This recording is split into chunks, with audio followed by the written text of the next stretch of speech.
He froze in the hallway, one hand still on the doorframe because what he saw did not make sense. His little girl, the child who had refused food for 14 long days, was sitting up in bed with a spoon in her hand. Her cheeks were wet with tears. Her small mouth was moving. She was chewing. For a second, the world around him went quiet. The beeping machines, the soft hum of the air conditioner, the distant voices from downstairs, everything faded. All he could hear was the tiny clink of the spoon against the bowl in front of her and the shaky sound of her breathing as she swallowed. A warm smell of homemade soup floated through the room. At the edge of the bed, the new maid sat cross-legged on the rug, whispering something gentle, almost like a song. The billionaire pressed his fist to his mouth so he would not make a sound and scare them. His eyes burned. His heart pounded so hard he could feel it in his throat. For the first time in weeks, hope did not feel like a cruel joke. It felt real. But how in the world had this young woman done what 20 doctors, a team of specialists, and all his money could not do? Before we go back to where this all started, make sure you hit that like button, subscribe to the channel to support our growth, and tell us in the comments where you're watching from. Your support helps us keep sharing stories that bring hope, healing, and miracles to people all over the world. To understand how impossible this moment truly was, we have to go back 6 months, to the night everything in his perfect world fell apart. His name was Ethan Ward, and on paper he had it all. People saw the private jets, the glass tower with his name on it, the long driveway lined with lights and tall trees leading up to the mansion on the hill. They saw the magazines, the interviews, the pictures of him smiling with world leaders and movie stars. They saw the money. What they did not see was the way he used to stand quietly in the doorway of a little pink bedroom at night, watching a small girl sleep with a stuffed bunny tucked under her arm, or the way his wife used to fall asleep on the couch with a book open on her chest, glasses tilted, because she could never finish a chapter without dozing off. That was the real treasure in his life. His wife's name was Sarah. She was the kind of woman who could walk into a room full of stone faces and make everyone feel safe with just one smile. She did not care about his bank account or his business meetings. She cared about simple things: bedtime stories, pancakes on Saturdays, muddy shoes on the kitchen floor after playing outside in the rain. She was the balance in his busy world, and their daughter, little Lily, was the sun that moved around them both.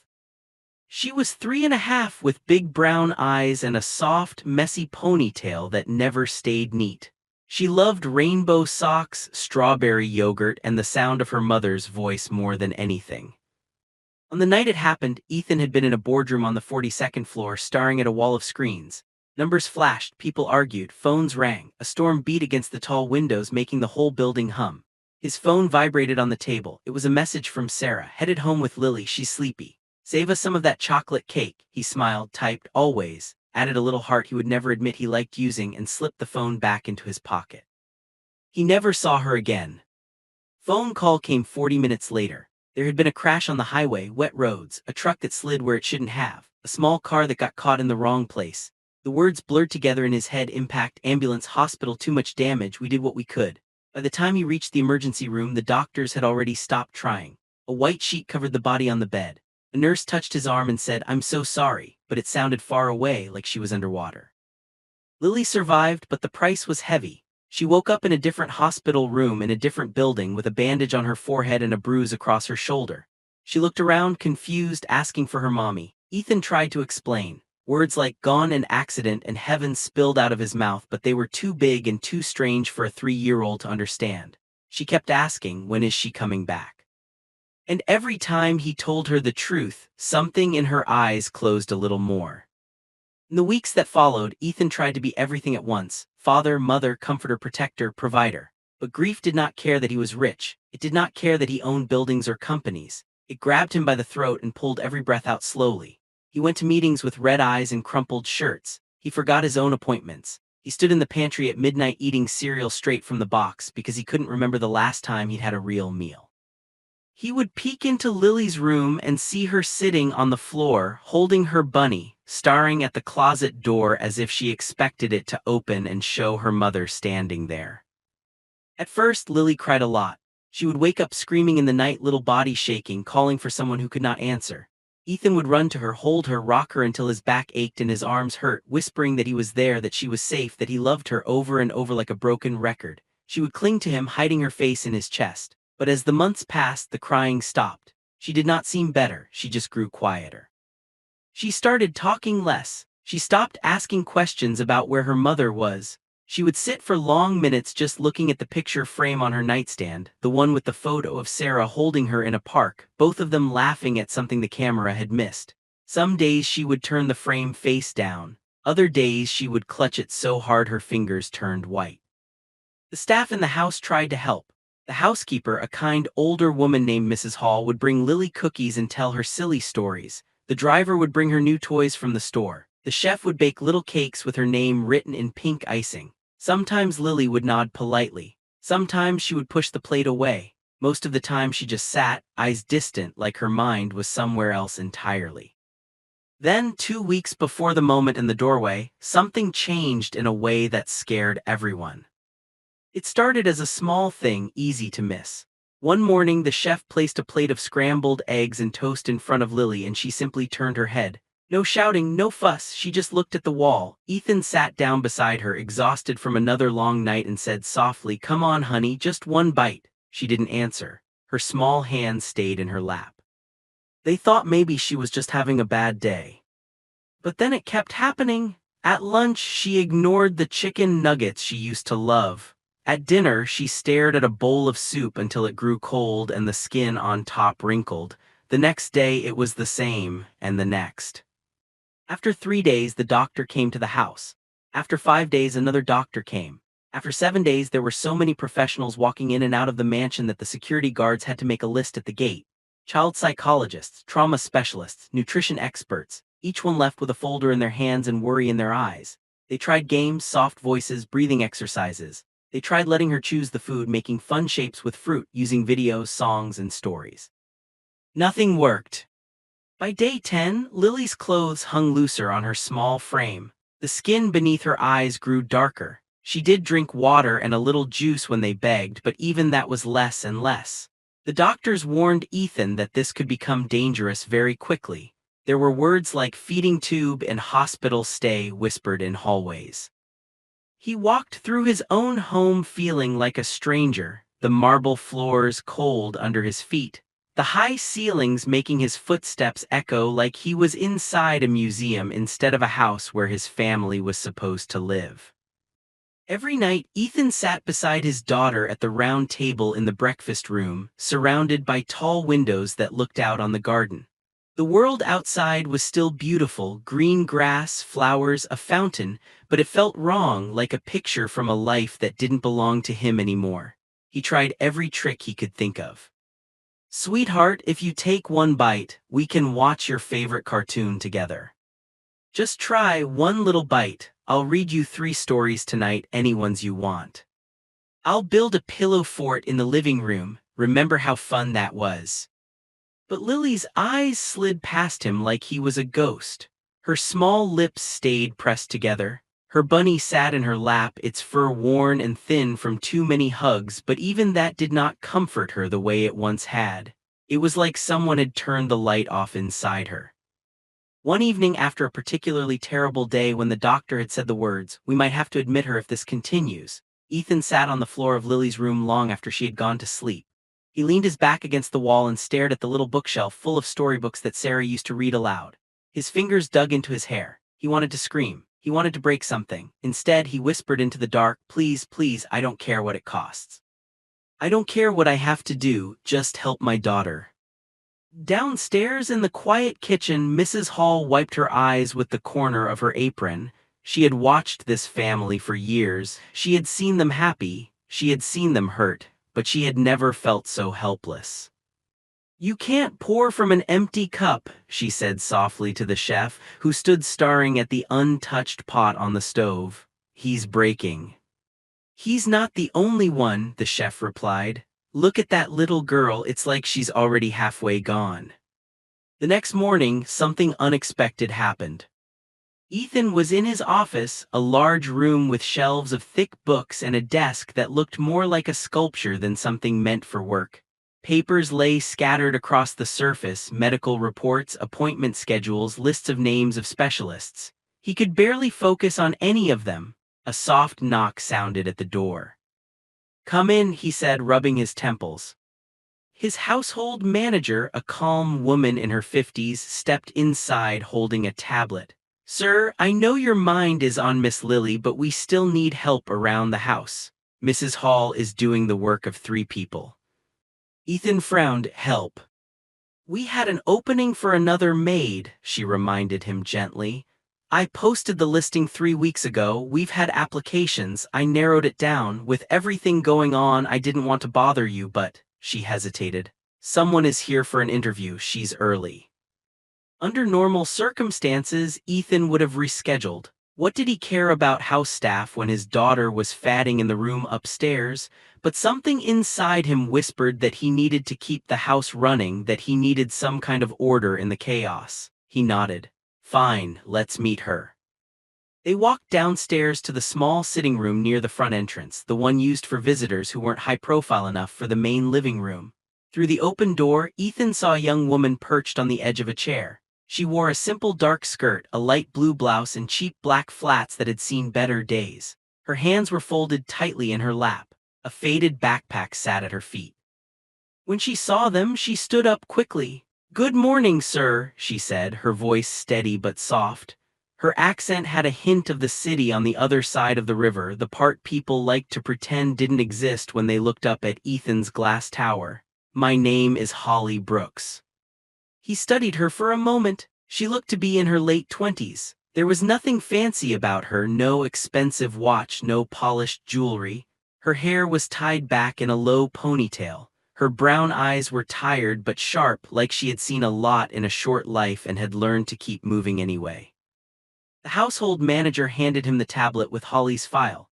He skimmed it. Grew up in a small apartment with 3 younger siblings, worked in a diner for years, took cleaning jobs on the side, no fancy school, no long list of rich families she had worked for. On another day, some part of him might have wondered if she was the right fit for a house like this. Today, all he could think was that he didn't have the energy to care. "Why do you want this job, Miss Brooks?" he asked, more from habit than curiosity. For a second, Holly's eyes flicked to the hallway that led deeper into the house, like she could feel the heavy sadness in the walls. Then she looked back at him. "Because I'm good at taking care of places other people don't have time to care for," she said honestly. "And because the pay will help my family, but also," she hesitated, "because I like working in homes, not just buildings. Houses where people live, even when they're going through hard things." A faint line formed between Ethan's eyebrows. "Hard things." She straightened, suddenly worried she'd said too much. "I'm sorry, sir, it's not my place. You can feel when a house is carrying something heavy. I've been in places like that before. Sometimes just keeping it clean and calm helps a little." The household manager shot her a warning look. Ethan almost told her that this house needed more than dusting and calm energy. It needed a miracle, but instead he simply nodded. They asked her more questions about schedules, about experience, about references. Her answers were simple and clear. She did not try to impress him with fancy words, she just told the truth. As they spoke, a sound drifted from the upstairs hallway, a shallow cough, a soft voice, and then silence. Ethan's gaze slid toward the ceiling, his chest tightening again. Holly noticed. Her fingers twisted together for a moment before she forced them still. "Do you have children, sir?" she asked quietly. The household manager stiffened at her boldness, but Ethan surprised himself by answering. "One, a little girl." His voice cracked on the word girl. He swallowed. "Her mother passed away. My daughter hasn't taken a bite of food in 2 weeks." Holly's eyes widened. For a heartbeat, something old and painful flashed across her face and was gone. "I'm sorry," she said softly, and this sorry did not sound like the empty words he had heard at parties and meetings. It sounded heavy, like she knew what loss tasted like. "That must be very hard." "It is," he said simply. There was a beat of silence, then Holly spoke again, almost in a whisper. "Sometimes children think if they eat or laugh or play, it means they're forgetting the person they lost. Sometimes they feel like they're not allowed to be okay." Her words hit him like a small stone thrown straight at a fragile window. He blinked. None of the doctors had said it quite like that. They'd talked about trauma and behavior patterns, they'd drawn charts, but no one had said it in such plain language. Ethan cleared his throat. Do you have experience with that kind of thing? Holly looked down at her hands. For a moment she seemed to be somewhere else, back in a memory she did not share. I've seen it, she said finally. My baby brother stopped eating for a while when our dad left. Different story, same kind of hurt. My mom couldn't pay for fancy doctors. Sometimes it's not about the food, it's about the heart. The household manager shifted uncomfortably, worried this conversation was going off track. Miss Brooks would mainly be in charge of cleaning, laundry, helping in the kitchen if needed. Can you start today? Ethan interrupted. Both women looked at him in surprise. Yes, Holly said at once. If you'll have me, I can start right now. Fine, he said. You'll get the full staff orientation from Mrs. Hall. There are cameras in every hallway and in most rooms except the bedrooms and bathrooms. Follow the rules. If you need anything, talk to the household manager. If you see my daughter, be gentle. His voice softened on the last two words in a way he couldn't hide. Holly nodded. I will, sir. He left them there and went back to his office, but his mind did not return to the reports on his desk. It stayed upstairs in a bedroom where a little girl sat on a bed with untouched plates on the nightstand. He pressed his fingers to his eyes, trying to push away a fresh wave of helplessness. Downstairs, Holly followed Mrs. Hall through the house. They walked past shiny floors that reflected the ceiling lights, past tall windows, past walls lined with framed photos, smiling faces, vacation beaches, award ceremonies. In almost every picture, Holly saw three people: a man with confident eyes, a woman with a warm smile, and a little girl held between them like a treasure. The closer they got to the bedroom wing, the fewer recent photos there were. You'll have a room in the staff quarters at the back, Mrs. Hall explained. We start at 6 in the morning, breakfast, dishes, carpets, dusting, laundry. Mr. Ward is strict, but he's fair. We do our jobs well and he does his best to take care of us. He seems very tired, Holly said quietly. He is, Mrs. Hall replied. We all are. She paused at the end of a hallway and pointed to a slightly open door. That's Miss Lily's room. You're not assigned to child care, but you'll see her from time to time. She hasn't been herself since, she trailed off, pressing her lips together. Anyway, just be respectful, don't ask questions.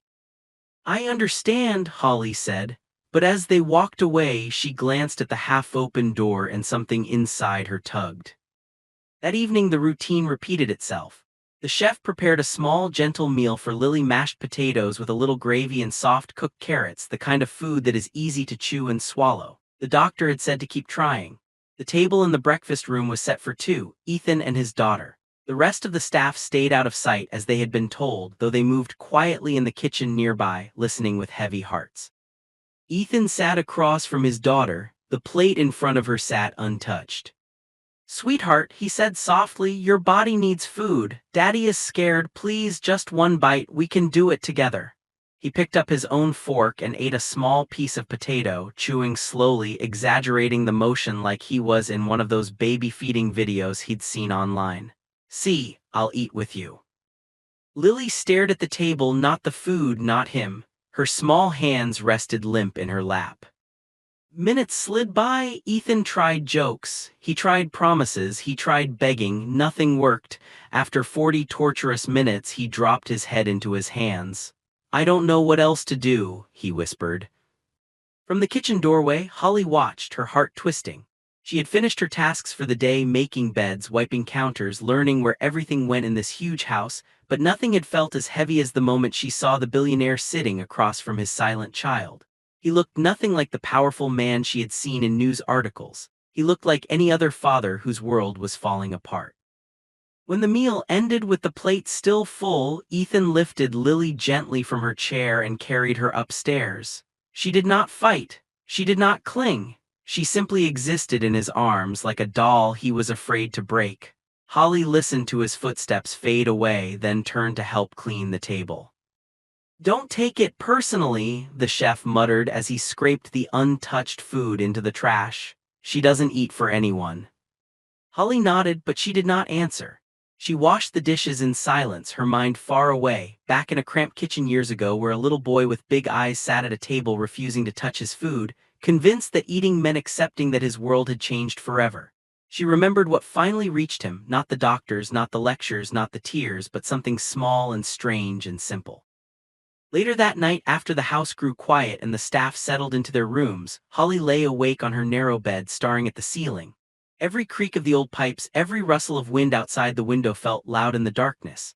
She thought of the billionaire's face at the table, the deep lines etched by worry in his forehead. She thought of the little girl's empty eyes. She knew she was just a maid, new and unimportant in this big place.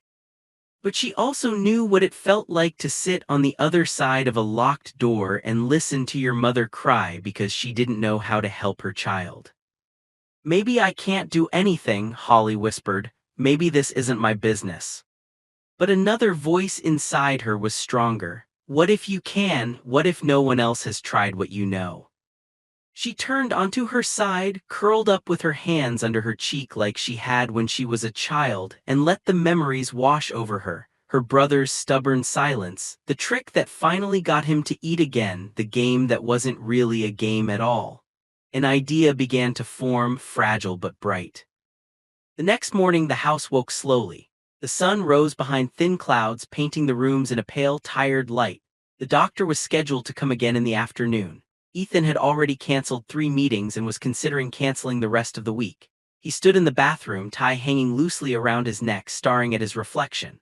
The man in the mirror looked older than he had 6 months ago, not because of time, but because of grief. He walked down the hallway toward Lily's room, a tray in his hands. He had decided to try bringing her breakfast in bed, pancakes shaped like little hearts, a small cup of yogurt, and a glass of orange juice. Maybe the surprise of breakfast in her room would do something. Anything. He would try anything. As he approached the bedroom door, he heard a soft sound from inside. At first he thought it was the rustle of sheets or the quiet hum of the air conditioner. Then he realized it was a voice, a woman's voice. "And if the bunny eats the magic bite, maybe he can visit the person he misses in his dreams," the voice was saying softly. "But the bunny is scared. He thinks if he eats, he'll forget her smell, he'll forget her laugh, he'll forget the way she tucked him in at night, so he holds his mouth shut like this." There was a pause. "Can you show me how he holds it shut?" Another pause. Ethan's heart pounded. Very quietly, a child's voice whispered something he couldn't make out. Balancing the tray carefully, Ethan stepped closer to the door, which was pulled almost but not fully closed. Through the thin crack he could see a sliver of the room, the edge of the bed, the corner of a pink blanket, a small bare foot peeking out. On the floor he could see part of a dark skirt, a blue blouse. "Holly. What if," Holly's voice continued gently, "what if eating doesn't mean forgetting? What if it means your body gets strong enough to carry all the memories, so you can run with them and play with them and keep them safe? What if the magic bite doesn't take anything away, it just gives the bunny more room in his heart?" There was another long silence. Ethan held his breath. He knew he should open the door and ask what this new maid thought she was doing in his daughter's room without permission. He knew staff were not supposed to be alone with Lily like this, but his hand would not move. Something in Holly's tone, soft, steady, patient, felt like a small flashlight being turned on in a dark tunnel. "Do you think the bunny wants to be strong enough to keep the memories?" Holly asked. A tiny sniffle came from the bed. Then, in the smallest voice he had heard in weeks, Lily whispered, "I don't want to forget Mommy." The tray in Ethan's hands trembled. He pressed it tighter to his chest, knuckles white. Tears stung his eyes. She had spoken. She had said a full sentence. "I know," Holly said. There was a soft rustling sound as if she were reaching for something. "You won't forget her, not ever. You know why? Because you remember her when you close your eyes, because you remember her voice, because you remember her hugs. Those things don't live in your tummy, they live here." Ethan could almost see her touching her own chest. "But the bunny needs food so he can keep remembering," Holly went on. "If he gets too weak, he might get so tired he can't hold the memories anymore. And I bet your mommy would not want that. I bet if she could talk to you right now, she would say, 'Please eat, my love, please be strong. I want you to run and laugh and grow.'" Another sniffle. The silence that followed felt like a whole world holding its breath. Then Ethan heard it, the soft clink of metal against ceramic, the sound of a spoon brushing the side of a bowl. His heart flew into his throat, his body moved before his mind did. Slowly, carefully, as if one wrong motion would break the spell, he pushed the door open with his shoulder. What he saw on the other side would change everything. When the door swung inward, Ethan almost dropped the tray because the scene in front of him did not look real. It looked like one of those dreams that hurt when you woke up, the kind you begged to stay inside. Lily was sitting up in bed, back resting against a stack of pillows, her hair a little messy, her bunny tucked under one arm. In front of her, on the small bedside table, sat a simple white bowl. Holly was on the floor beside the bed, legs folded under her, one hand resting lightly on the rug, the other holding the edge of the table steady as if the slightest shake might break the moment. Lily's small fingers held a spoon, and right as Ethan stepped into the room, she lifted that spoon to her mouth. He watched it happen in slow motion, the way the metal shook just a little, the way her lips parted, the way she drew the food into her mouth and closed it gently like she was afraid the bite might vanish if she moved too fast. She chewed. Ethan heard the soft sound, the tiny click of her teeth, the faint swallow that followed. It was so small, so ordinary, but to him it was louder than any thunder. His knees went weak. He set the tray down on the dresser with more force than he meant to, and both heads turned toward him. Lily's eyes, which had been empty and far away for weeks, met his. For the first time in what felt like forever, there was something behind them, a flicker of fear, a hint of confusion, and beneath that, a small, fragile light. For a second no one spoke. The room felt full of something wholly unbreakable, like one wrong word would shatter it. Holly's face was pale, her eyes wide, but she did not jump up or rush to explain herself. She simply looked from father to daughter and then back to Lily, as if waiting to see what the little girl needed first. Lily's hand tightened on the spoon. A tiny bit of food clung to the edge. Ethan took a step forward, then another, until he was standing at the foot of the bed. "Lily," he whispered, his voice rough and low, "sweetheart, you're eating." It sounded foolish when he said it out loud, like he was pointing out something obvious, but his heart did not care about how it sounded. His heart was dancing and breaking at the same time. Lily glanced at the bowl, then back at him. Her bottom lip trembled. "I don't want to forget, Mommy," she said in that same small, broken voice he had heard through the crack in the door. Every word stabbed him and healed him all at once. She was talking. She was telling him what was inside her, and he had not heard that truth in weeks. Ethan moved closer, slow and careful, like he was approaching a wild animal that might run at any sudden noise. "You won't forget her," he said, kneeling by the bed so his eyes were level with hers. He did not look at Holly, though he could feel her watching. All of his focus was on his child. "I promise you won't. There's nothing you could ever do that would erase her from your heart. Eating won't take her away. She would want you to be strong. She would want you to grow big and brave." His voice broke on the last word and he swallowed hard. "And I need you to stay with me. I need you, baby." Lily blinked at him, tears filling her eyes. One slipped down her cheek and landed on the back of her hand. Very slowly, as if testing something new and scary, she dipped the spoon into the bowl again. Ethan noticed for the first time what was inside, simple oatmeal but not plain. Holly had swirled a tiny heart shape on the top with a bit of honey and crushed berry, turning the surface into a quiet message. The heart was slightly smudged now where Lily had scooped through it. She lifted the second spoonful to her mouth, and this time she did not hesitate. She ate. Ethan could not help it. A sound came out of him that was half laugh, half sob. He pressed the heel of his hand to his eyes, but the tears kept coming. He had cried many times in private these last months, but this was different. This was not the empty, hopeless crying of a man who saw his life falling apart and could not stop it. This was the wild, shaking cry of someone watching a door crack open after thinking it had been sealed forever. That's amazing," he managed, his voice thick. "You're so brave." Holly cleared her throat softly, as if reminding them she was still in the room. "We were just talking about the bunny," she said, her tone gentle, not trying to take credit, not trying to make herself the hero. "We said maybe the bunny could take one memory bite for the person he misses, just one tiny bite that says, 'I love you' enough to stay." Lily glanced down at the stuffed animal, then lifted it to her chest and hugged it close, as if she needed it to hear what was happening. Is it okay if I eat?" she asked, looking between Holly and Ethan like she was asking for permission from both sides of her broken world. Ethan nodded so fast it almost looked like he was shaking his head. "Yes, sweetheart, it's more than okay. It's what your mommy would want. It's what I want. It's what your body needs. You are not doing something wrong." You are doing something very, very right. Holly shifted her weight on the floor, her eyes shining. She watched Lily take another bite, then another.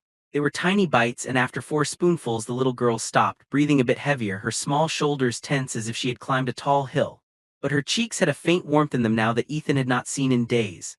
The color was not much, but it was enough to make him feel like maybe, just maybe, they were pulling her back from the edge. Finally, after those few bites, Lily put the spoon down and leaned back against her pillows. "I'm tired," she whispered. "My tummy feels funny." "That's okay," Holly said quickly before Ethan could panic.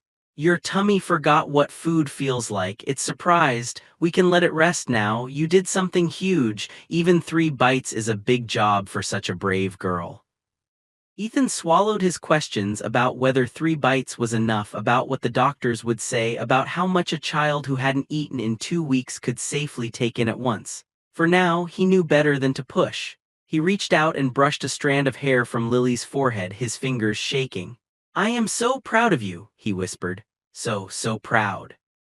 Lily stared at him for a long moment, her eyes searching his face like she was trying to decide whether she believed him.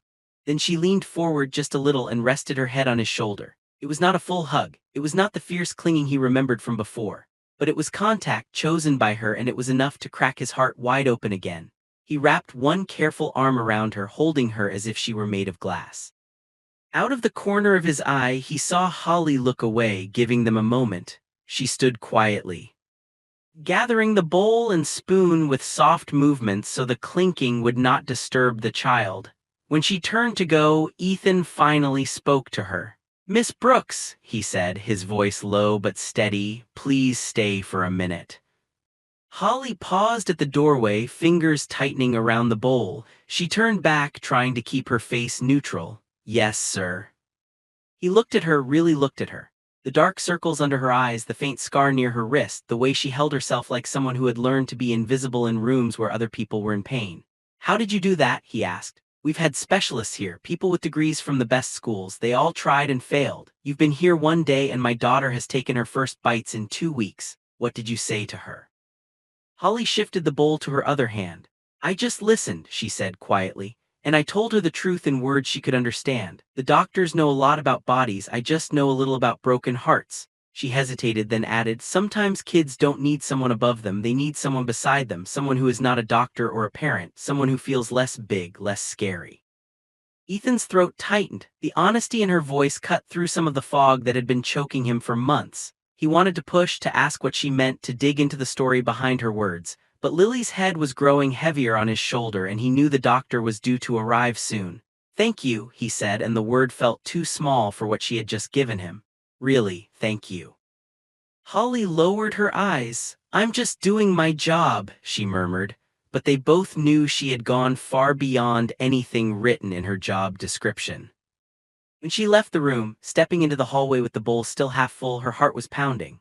She walked straight to the kitchen, set the dish in the sink, and gripped the edge of the counter until her knuckles turned white. She had not meant to get that close. She had not meant to say so much. Old memories were stirring, the image of her little brother sitting at their chipped kitchen table, refusing to eat after their father walked out, convinced that staying hungry would somehow bring him back or punish the world. She remembered how it had been her, not her mother, who finally cracked his stubborn silence with a story about a bear who lost his friend and learned that eating gave him strength to keep the friend's memory alive. She had never thought that strange, painful season would matter in a house like this. And yet here she was, using the same simple trick on a billionaire's daughter in a room that probably cost more than her entire childhood home. Back upstairs, Ethan carefully laid Lily down on her pillows and pulled the blankets up around her. Her eyes were already drifting closed, tiny lashes casting shadows on her cheeks. "Daddy," she whispered. "Yes, my love." "Was Mommy mad when she left?" The question hit him like a blow. He sat on the edge of the bed, fighting the instinct to break down in front of her. "No," he said firmly. "She was not mad at you, she loved you more than anything. What happened to her was an accident. She did not choose to leave you. If she had any say, she would still be here holding you right now." Lily's fingers curled into the blanket. "I thought maybe she left because I was bad," she mumbled. "I spilled juice that day." Tears flooded his eyes again. He reached for her hand and held it between both of his.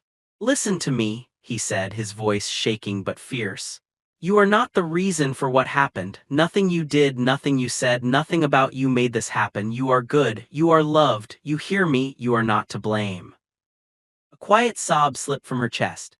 Okay, she whispered, but he could tell she was still not sure, healing a heart that had been carrying a secret like that for months would take more than one talk. But at least now he knew what she had been thinking. At least now he could start to untangle the knots she had tied inside herself. He stayed there until she drifted off to sleep, her breathing slow and even. Then he sat for a while longer, just watching her, afraid that if he looked away she might disappear. Later that afternoon, the main doctor, a tall man named Dr. Miller, arrived with his tablet and serious face. He had been coming almost every other day now, checking Lily's weight, her hydration, her overall condition. Each time he left looking more worried. Today, when Ethan met him at the bottom of the stairs, his expression was already tight. Mr. Ward, he said, we need to discuss admitting your daughter to the hospital. We're reaching a critical point. A child cannot go this long without proper nutrition. She ate, Ethan said, cutting him off. The words came out with a strange mix of pride and disbelief. This morning, not a lot, but she ate. Dr. Miller blinked. She what? She had oatmeal, Ethan said, as if that small bowl were a trophy he could hold up between them. A few spoonfuls on her own. She talked, she asked questions. It's not a miracle cure, but it's something. It's more than we've had in days. The doctor frowned. Was this under supervision? Who fed her? She fed herself, Ethan answered, with a little help from one of my staff. Dr. Miller's frown deepened. What kind of help? Ethan hesitated. He knew how this would sound. A new maid, one day on the job, stepping into his daughter's room and doing what a team of trained professionals had not. It sounded like a story that belonged in some sentimental book, not real life. She talked to her, he said finally. Told her a story about a bunny who didn't want to forget his person. Somehow it got through. Dr. Miller pursed his lips. Mr. Ward, I'm glad to hear that Lily has taken something in, truly, but we must be careful. One small intake does not mean we're out of danger. Sometimes children in this situation will make a tiny shift and then regress. We still need a plan, and with all due respect, your staff are not trained in pediatric trauma. We should not rely on untested methods. Something inside Ethan flared, a mix of anger and fear. Untested methods, he repeated. With all due respect, doctor, your tested methods have done nothing for 2 weeks except give me more charts and warnings. She ate because someone talked to her like a child, not a patient. I'm not saying we ignore your advice. I'm saying maybe we don't shut down whatever just worked. The doctor's jaw tightened. He was not a cruel man, but he was used to being the one in control. I understand you're under a lot of stress, he said, but emotions don't change biology. We will still need to consider medical intervention if she doesn't improve quickly. I have a duty to report if I believe a child's life is at risk, even if her father is a very powerful man. The threat was not spoken clearly, but it hung in the air between them. Ethan felt his pulse spike. He knew what the doctor meant. If a report went to the wrong agency, people could start asking questions about whether he had waited too long to bring her to the hospital, about whether home treatment was safe, about whether his judgment was clouded by grief. The idea of strangers in suits trying to tell him how to love and protect his own daughter made his stomach twist. I want what's best for her, he said through gritted teeth. That's all I've ever wanted. If she doesn't keep eating, I'll take her in, but give this a chance. Give her a little time. She just took her first step. Don't yank the ground out from under her. Dr. Miller studied him for a moment, then sighed. Very well, he said at last. We'll monitor her closely. I'll examine her today, run some quick tests, and if there is even a hint of deterioration, I will insist on admission, and I expect you to limit access to her. Too many new voices can confuse a child in this state. Ethan thought of Holly's face, the way Lily had looked at her. I'll limit access, he said carefully, but I won't take away the one person who has actually reached her today. She needs consistency. The doctor did not look pleased, but he nodded and followed Ethan upstairs. He did his exam, checked Lily's heartbeat, her blood pressure, her hydration. He asked gentle questions. Lily answered only a few, but that was still more than before. He noted everything with quick taps of his stylus, then left with a promise to call the next day. After he was gone, the house felt tense in a new way. The staff whispered in corners. They all knew the doctor had the power to make life more complicated for their boss. In the kitchen, the chef muttered to Mrs. Hall, "Now we have a maid doing the doctor's jobs. Next thing you know, they'll blame us if anything goes wrong." Mrs. Hall shook her head. "You didn't see her face," she said quietly. "That girl upstairs, she looked more alive today. I'll take hope from anyone who can offer it, uniform or no uniform." Not everyone agreed. The household manager, who prided herself on following rules, pulled Holly aside that evening. "Miss Brooks, I know you mean well," she said, her tone polite but cold. "But you must understand the boundaries here. You are staff. The child is under medical care. Entering her room without clear permission could be seen as overstepping." Holly swallowed. "She was crying," she said softly. "No one was with her. I just wanted to make sure she was okay."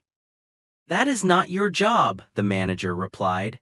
"Your job is to keep the house in order. If anything happens to that child, every move we make will be questioned. We cannot risk giving anyone a reason to point fingers at the staff. If Mr. Ward wishes for you to help, he must say so directly. Until then, you keep your distance, understood?" Holly nodded, her throat tight. "Yes, ma'am."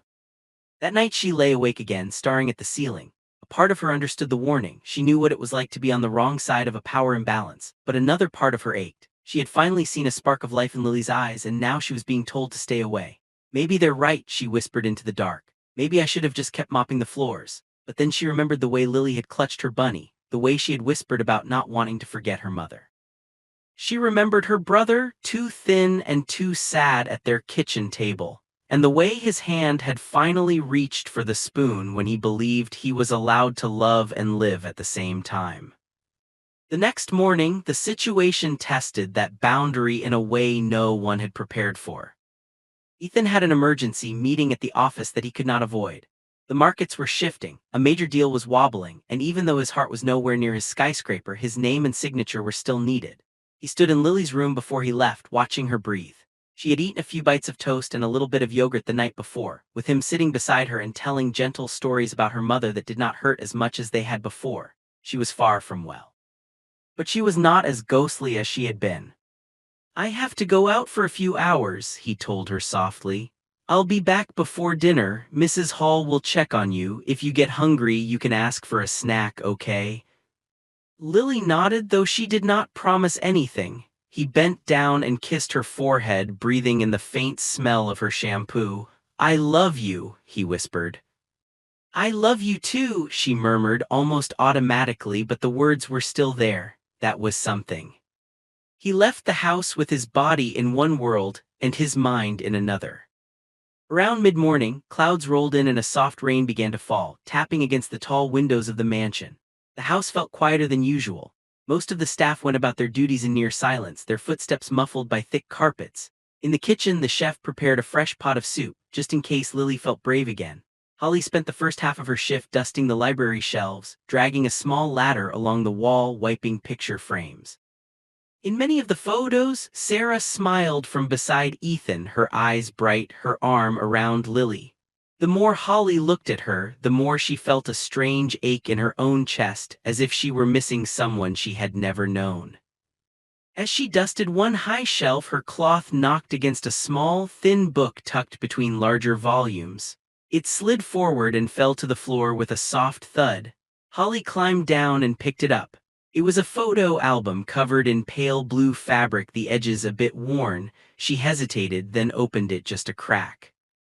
Inside were pictures not of fancy parties or business events, but of simple moments. Lily in a bathtub with bubbles piled on her head, Sarah wearing mismatched socks as she held her daughter's hands and danced in the living room, Ethan lying on the floor with toy blocks scattered around him and a baby perched on his chest like a queen. On the inside cover, in neat handwriting, someone had written, "For our Lily, so you always know how loved you are."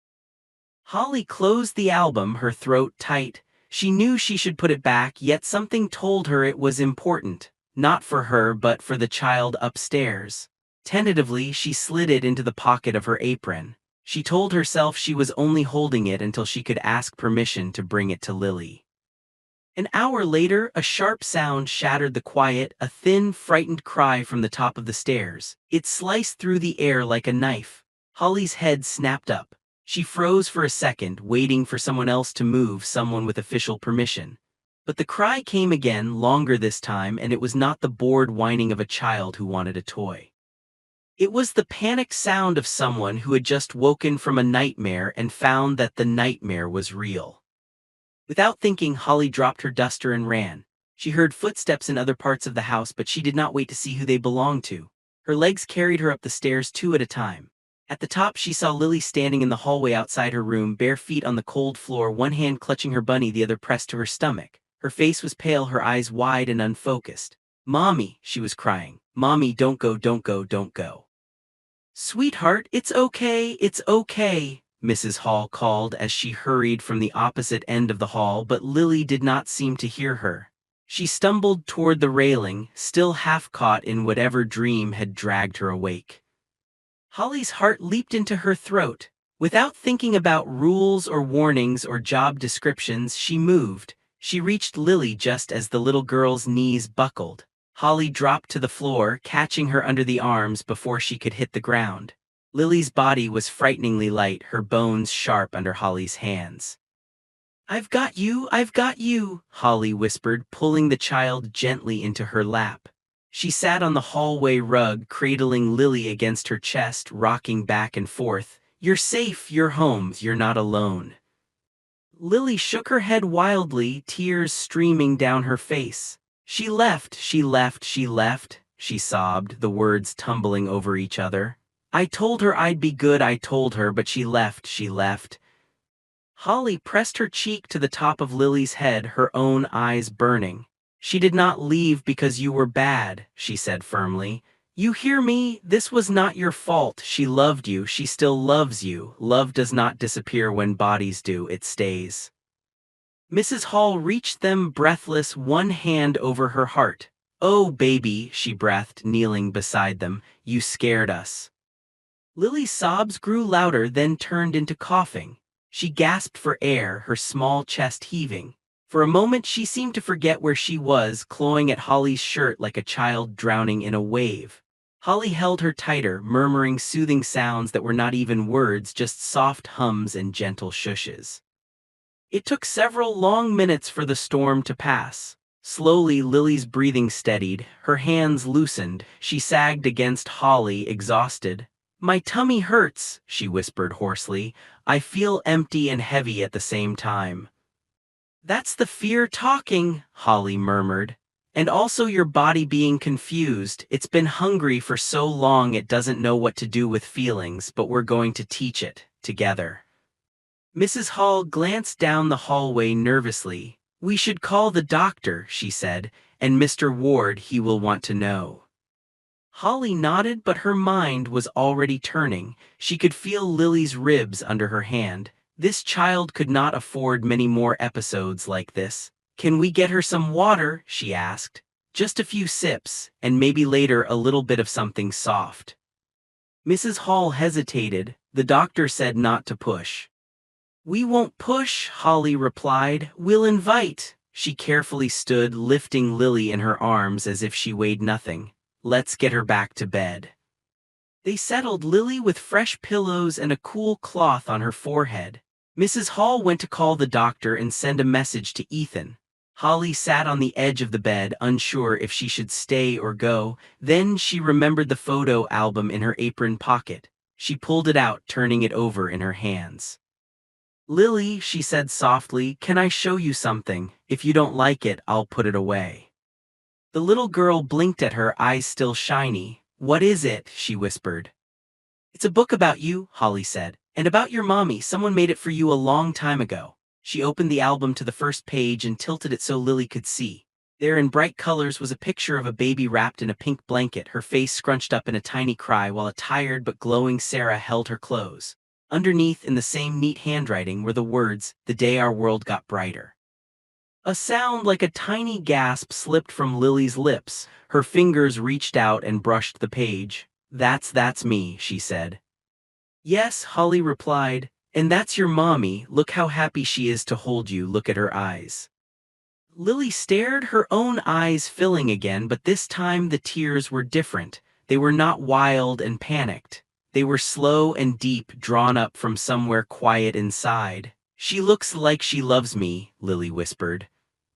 She does, Holly said. So much, enough to leave little messages like this behind. She wanted you to see them when you were older. Maybe now is the right time. They turned the pages together. There was a picture of Sarah and Ethan in the kitchen, flour on their faces as they helped toddler Lily roll out cookie dough. There was one of Sarah and Lily sitting under a tree reading a book. Another of them in matching pajamas on Christmas morning. Every picture told the same story without needing words. Love, love, love. As they looked, Holly talked softly, not making things up, just nomming what was already in the photos. Here you are on your first birthday, look at your mom's smile. Here you are in the park, she's holding your hand so you don't fall. Here you are on the couch, she's letting you paint her nails even though you're making such a mess. A faint smile tugged at the corner of Lily's mouth. Mommy let me draw on her arm once, she said, voice barely above a whisper. She said it was my special tattoo. Holly's chest ached. That sounds like something she would say, she replied. She seems like someone who loved to make small things feel big and special. For the first time since Holly had arrived, Lily laughed just a little, a tiny puff of air mixed with sound. It was quick and fragile, but it was real. In that exact moment, a sharp voice cut through the doorway. What is going on here? Holly looked up to see the household manager standing there, arms crossed, eyes blazing. Behind her, a man in a dark suit stood with a folder in his hand, his face expressionless. Holly had never seen him before. I was told the child had another episode, the manager said. I called Mr. Ward's private office to notify him, and his assistant informed me that a representative from Child Protective Services was already scheduled to come by this week for a routine wellness check, given the medical reports filed. They decided to move the visit up. This is Mr. Cole, she gestured to the man in the suit. He arrived while you were upstairs. The man stepped forward slightly, his gaze taking in the scene, the weak child propped up in bed, the young maid sitting very close, the open album between them. His eyes lingered on Holly's hand resting on the edge of the mattress, then on Lily's thin arms. I'm here to make sure everything is being done in the best interest of the child, he said. His tone was calm but carried a weight of authority. I understand there have been concerns about her health and care. Holly's stomach dropped. She knew what people like him could do. She had watched a neighbor's children taken away once years ago after someone called in a report that may or may not have been true. She had seen the confusion on those kids' faces as strangers led them out of the only home they had ever known. Lily shrank back against her pillows, clutching her bunny. Who is he? She whispered to Holly, fear creeping back into her eyes. He's just someone who wants to make sure you're okay, Holly said softly, though she was not sure if she believed her own words. As I said earlier, the household manager repeated stiffly, staff should not be engaging with the child beyond their assigned duties. Mr. Cole will need to know exactly who has been interacting with her and in what capacity. Her gaze slid pointedly to Holly. A rush of cold washed over Holly's skin. She could feel the ground shifting beneath her feet. If this man decided she had stepped out of line, if he believed she was meddling where she shouldn't, he could make things very hard for her and for Ethan. Downstairs, the front door opened with a slam. Heavy footsteps pounded across the foyer floor and onto the stairs. Ethan had arrived home faster than anyone expected, his mind racing after receiving the message about Lily's episode and the early visit from Child Protective Services. As he took the steps two at a time, his heart hammered with a fresh, terrible fear that in trying to keep his daughter safe at home, he had somehow put her at risk of being taken away. He reached the top of the stairs just in time to hear Mr. Cole say, "We will need to speak privately, Mr. Ward, about your decision to keep your daughter at home instead of in a medical facility, and about the involvement of unsupervised staff in her emotional care. There are serious questions here." Ethan's eyes flicked from the suited man to the bed, where Lily clung to her bunny, and then to Holly, who sat frozen like a deer caught in headlights, the photo album still open on her lap. For the first time, Ethan realized that the very person who had given his daughter her first chance at healing might now be the reason strangers were pointing fingers at his home. His jaw clenched, but his heart pulled in the opposite direction. He knew he had to make a choice about how much he was willing to fight for Holly's place in Lily's life, and he had to make it fast before someone else made it for him. Ethan's first instinct was to pull Lily into his arms and send everyone else out of the room, to slam the door and build a wall between his fragile little girl and the cold eyes of the man in the suit. But he could feel the weight of Mr. Cole's stare, the fear in the household manager's tight posture, the pressure of a system that did not care how much money he had if it believed a child was in danger. He could not afford to react like a scared father. He had to think like a man who had built empires out of chaos. He stepped fully into the room and forced his voice to stay calm, even though his hands were shaking. "Mr. Cole," he said, standing between the bed and the doorway, "I'm Ethan Ward. I understand you're here to check on my daughter's well-being." You picked a tense moment. Mr. Cole held his folder against his chest, measuring Ethan with a cool gaze. "I am," he replied. "I appreciate your time. As I said, there have been concerns. Lengthy refusal of food, delay in hospital admission, heavy reliance on in-home care. Now I arrive to find a new, untrained staff member acting as what appears to be the primary emotional support for your child. I have to ask questions." His eyes flicked briefly to Holly. "Many questions." Lily pressed herself against her pillows, fingers gripping her bunny so hard its fabric squeaked. Her eyes darted between the adults, trying to read what was happening. Holly could feel the little girl's panic building again, like a wave rising in her small body. Her own heart hammered. She wanted to make herself smaller, to disappear into the wall so she wouldn't be the reason this stranger thought something was wrong with this house. "Untrained," Ethan repeated, a low edge in his voice. "She's my maid, not my therapist. She didn't walk in here waving a degree. She was here when my daughter needed a human being, not a clipboard." He forced himself to breathe. Getting angry would not help. "You want answers, I'll give them to you, but not in front of her. She doesn't need to hear adults arguing about her like she's a case file." "She needs transparency," Mr. Cole said. "Children are often more aware than you think." "I'm aware of that," Ethan replied. "I'm also aware she just had a panic episode and is still recovering. You can interview me, my staff, whoever you like, but first you're going to let her see that she's safe." He turned his head slightly toward the bed, softening his face. "Lily, this man is here to make sure grown-ups are doing their jobs, that's all. You didn't do anything wrong, do you hear me?" Her eyes found his, drowning in fear. "Is he going to take me away?" she whispered, the words barely audible. The question twisted something deep inside him. For a split second, he hated every system, every policy, every form built by people who had never knelt beside a child's bed at 3 in the morning and begged them to live. "No," he said firmly. "No one is taking you anywhere without my permission. You are my daughter, you belong with me." Mr. Cole's expression barely changed, but his eyes softened by a fraction. "For now," he said, cool but not cruel, "let's have that talk." The household manager cleared her throat. "Miss Brooks," she said sharply, "you may return to your duties. You have already been told about boundaries." Holly flinched like she'd been slapped. She started to move away from the bed, but Lily's hand shot out and grabbed her wrist. "Don't go," Lily said, panic rising in her voice again. "Please don't go." The room froze. Holly looked down at the small fingers around her wrist, then up at Ethan, silently asking what to do. Mr. Cole watched closely, eyes narrowing as if he were filming the moment in his mind to replay later. Every instinct in Ethan screamed that pushing Holly away in that moment would confirm Lily's worst fear, that everyone she trusted eventually disappeared. He thought of Sarah, of the empty passenger seat in the car no one had touched since the accident, of the way Lily had whispered about juice and being bad. He would not rip away the one new thread that seemed to be stitching his daughter back together, not to make some stranger's report look tidy. "You stay," he said quietly to Holly. The household manager's eyes widened in shock, but he did not look at her. "If she wants you here, you stay. Mr. Cole can see for himself who makes my daughter feel safe."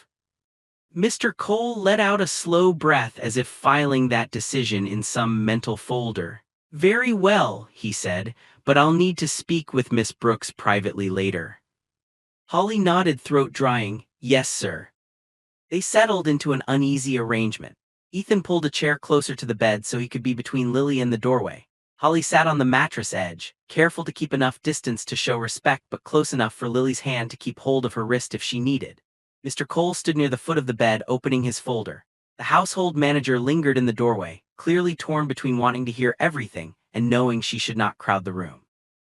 "Let's begin," Mr. Cole said, glancing at his notes. "According to the reports from Dr. Miller, your daughter has eaten almost nothing of substance for 14 days with only minimal fluids. Is that accurate?" "Yes," Ethan said. "It hurt to say the word, until yesterday morning." "And yet you did not agree to hospitalize her," Mr. Cole continued. "Why?" "I considered it," Ethan said, "every day. But every doctor who came here warned that taking her out of her familiar environment, away from the few things that still made her feel safe, could make her shut down even more. We kept medical supervision here. We followed every instruction regarding fluids. I was trying to keep her body alive without destroying her spirit in the process. Maybe I didn't make every perfect decision, but nothing I did was out of neglect." That last word hung heavy in the air. Holly could see what it did to him to even say it. Mr. Cole made a note. "And the staff," he asked, "what kind of access have they had to your daughter during this time?" "Limited," the household manager interjected quickly. "They were instructed to allow only medical professionals and Mr. Ward to engage directly with Miss Lily. We've been extremely careful." "Except," Mr. Cole said, turning a page, "for yesterday morning when this new maid spent a significant amount of time alone in the child's room and attempted to counsel her." The word held a faint judgment. "How long has she been employed exactly?" "2 days," the manager said stiffly. "1.5," Holly corrected without thinking, then she winced, realizing interrupting was probably not wise. "I started yesterday morning." Mr. Cole's eyes rested on her. "You decided on your first day to take it upon yourself to engage in therapeutic conversation with a grieving child refusing food." "I decided not to walk past a little girl crying alone," Holly replied before she could stop herself. Her voice shook, but she did not look away. "I didn't go in as a therapist. I went in as a person. I told her a story. I answered what she was really asking, not what was written on a chart." Holly, the household manager, hissed, horrified at her tone. But Ethan was watching her closely, like he was seeing her in a new light. Mr. Cole tilted his head slightly. "And what qualifies you to make those kinds of choices?" he asked. "Do you have formal training in child psychology, social work, trauma care?" "No," Holly said simply. "I have a little brother who thought starving himself would bring our father back and a mother who almost broke under the weight of that. I know what it's like to sit on a kitchen floor with a child whose decided pain is the only way to stay loyal to someone who's gone. I know that sometimes the only thing that works is someone sitting down and saying, 'You are allowed to live and love at the same time.' That's what I told her. I didn't make promises I couldn't keep. I didn't tell her her mom would come back. I told her she could eat and still hold onto every memory she has." A faint crack appeared in Mr. Cole's formal mask. For a moment, something old and raw flickered in his eyes, like he had stood in a similar kitchen once or at least watched one fall apart. He cleared his throat. "You understand that if anything you said had pushed her deeper into harm, you could have been responsible." "Yes," Holly said, her fingers curling into the blanket. "I thought about that. And I decided it would hurt more to stay silent." Ethan felt the words like a punch to the chest. It would hurt more to stay silent. How many nights had he sat outside Lily's door, too afraid to go in because he did not know what to say, letting doctors speak for him? Shame prickled the back of his neck. Mr. Cole made another note. "I'll need to review the security footage from the hallway and common areas," he said. "We monitor patterns of movement when there are concerns." "Of course," Ethan said. "You'll see what happened. You'll also see that yesterday, after her conversation with Miss Brooks, my daughter ate for the first time in 2 weeks. You might want to make a note of that as well." "That's anecdotal," Mr. Cole said, but his voice had lost a bit of its hard edge. "We'll see if the change holds." He closed the folder. "For now, I will not recommend emergency removal, but this is not over. I expect a clear plan from Dr. Miller by tomorrow outlining how you intend to address your daughter's physical and emotional needs. If I don't see improvement, we will revisit this. Understood?" Relief crashed through Ethan so fast his legs almost gave out. He nodded. "Understood." "Good," Mr. Cole said. Then he turned to Lily, his expression softening. Miss Lily, he said gently, I don't want to scare you. I'm not here to take you away today. I'm here to make sure everyone is doing what they should to help you feel better. Do you think these grown-ups are trying to help you? Lily looked at her father, at Holly, at Mrs. Hall in the doorway. Silently, she nodded, though her hand never left Holly's wrist. That's important, Mr. Cole said quietly. Thank you for telling me. He left the room, followed by the household manager who was already whispering apologies and explanations. The air felt lighter with him gone, but not completely clear. There was still a storm on the horizon, visible but not yet here. For a moment, the room was silent. Then Lily let out a long breath like she had been holding it the entire time. I don't like him, she whispered. You don't have to, Ethan said softly, sitting back down. You just have to let the grown-ups handle him. That's our job. He glanced at Holly. And you did a brave thing in telling him the truth. Holly looked down at her hands. I probably did a stupid thing, she muttered. I'm sorry if I made things worse. You didn't, he said, not for her. He nodded at Lily, who had inched closer to Holly while the adults were talking, like a plant leaning toward a patch of sunlight. You're the only new face she hasn't shut down around. The rest of the day unfolded like a tightrope walk. Ethan called Dr. Miller and demanded a detailed plan, short-term nutrition strategy, therapy schedule, backup hospital admission plan before the end of the day. He was no longer willing to let the doctor speak in vague terms. If the system wanted a plan on paper, he would bury them in one. He moved through his office like a storm, calling in legal advisors, asking what rights he had, what lines he could draw, what he needed to document.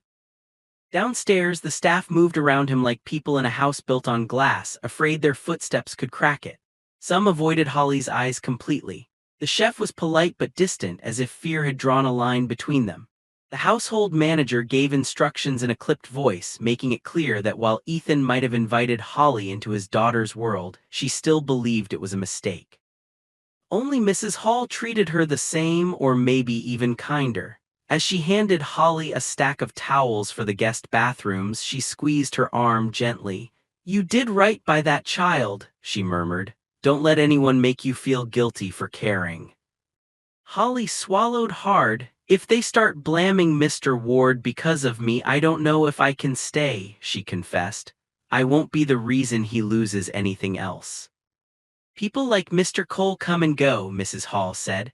They write their reports and disappear, but we're the ones scrubbing the floors when they're gone. We're the ones who see what really happens in these walls. I've worked in this house since before that little girl was born. I've seen a lot. Trust me, this family needs more people who love, not fewer.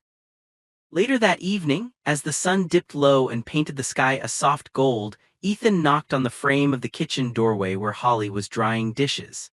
He still wore his suit, but his tie was shoved into his pocket and the top buttons of his shirt were undone. He looked less like a billionaire and more like a man who had been running from one emergency to another all day. Miss Brooks, he said, do you have a minute?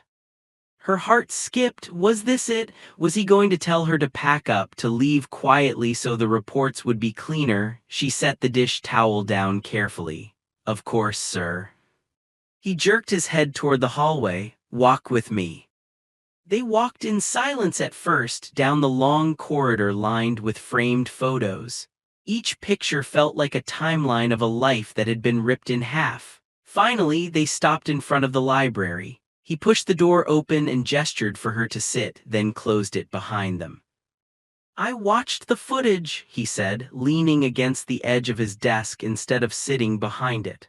From yesterday, the cameras in the hallway outside Lily's room. Holly's stomach twisted. I know I shouldn't have gone in, she began. He held up a hand. This isn't a scolding. He tapped his phone and turned the screen toward her. There in grainy grayscale was a small version of herself, pausing outside the cracked door, hesitating, then stepping inside. A time stamp ticked at the top corner. You stood in that hallway for a full 30 seconds before you went in, he said. Most people would have walked by in too. I was thinking about whether it was my place, she said quietly, and then I heard her cry. You didn't rush in like a hero in a movie, he continued. You took a breath, you made a choice. He swiped. The next clip showed her later carrying the bowl downstairs, moving slowly like it contained something fragile even when it was already half empty. Then there's this, you look like you just walked away from a battlefield. It felt like one, she admitted. Another swipe. The final clip showed this morning, Lily stumbling into the hallway, Holly racing toward her, catching her just before she fell. The image made Holly's own heart race. She could still feel that terrifying moment in her bones. If you hadn't been there, Ethan didn't finish the sentence. He didn't have to, they both knew what could have happened, a fall down the stairs, a head injury, something that would have turned a nightmare into something even worse. He locked his phone and looked at her. You told Mr. Cole it would hurt more to stay silent, he said. I've been doing a lot of staying silent these last months. Letting doctors explain things, letting grief suck up all the air. You walked into my house and in 2 days did more to pull my daughter back than all the experts combined. He took a breath. I'm not firing you. If you want to leave because this is too much, I won't stop you. But if you stay, I'm not going to pretend you're just another maid who happens to be in the background. I want you on Lily's care plan, officially. Her eyes widened. Officially as what? As someone she trusts, he said simply. Call it whatever title you want, companion, support, miracle worker, I don't care. I'll handle the paperwork, the liability, all of that. I'll make sure the doctor knows exactly what role you're playing so no one can claim you're sneaking around. I want this to be above board. But I won't let fear of a report take away the first real connection my daughter has made since her mother died. Holly's throat tightened so much she could barely swallow.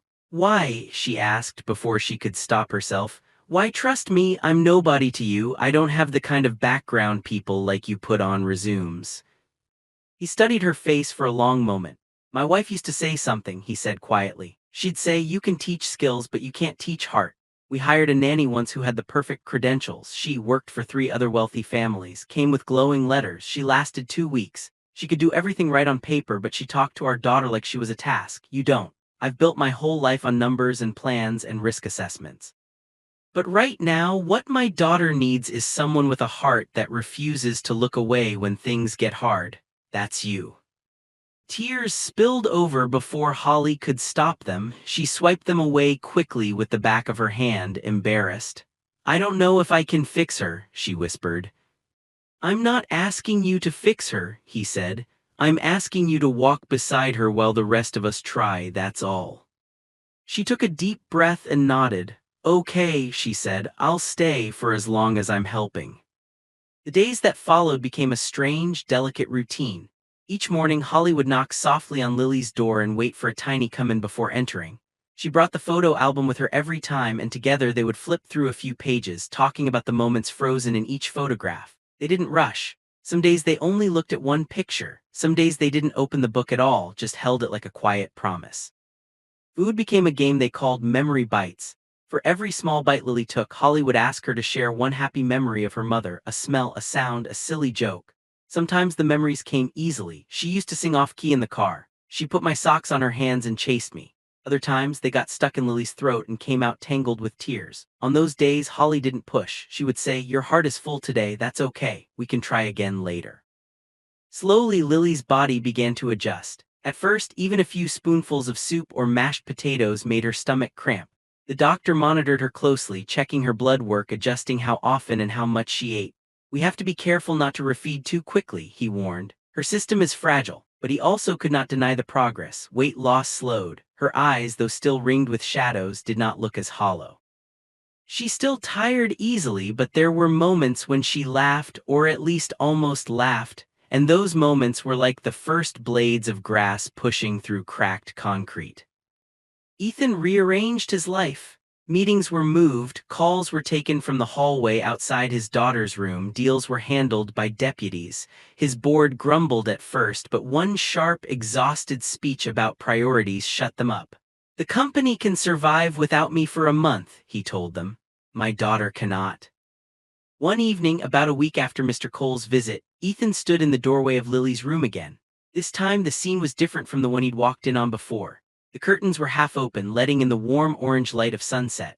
Lily sat cross-legged on her bed, a small plate of sliced strawberries and crackers in front of her. Holly sat on the floor, leaning back against the side of the mattress, holding up the photo album. Okay, one more, Holly said. You said your mom did something funny with pancakes. I need details. Lily giggled, a real giggle this time, small but bright. She used to make them in shapes, she said, picking up a cracker and nibbling it absent-mindedly.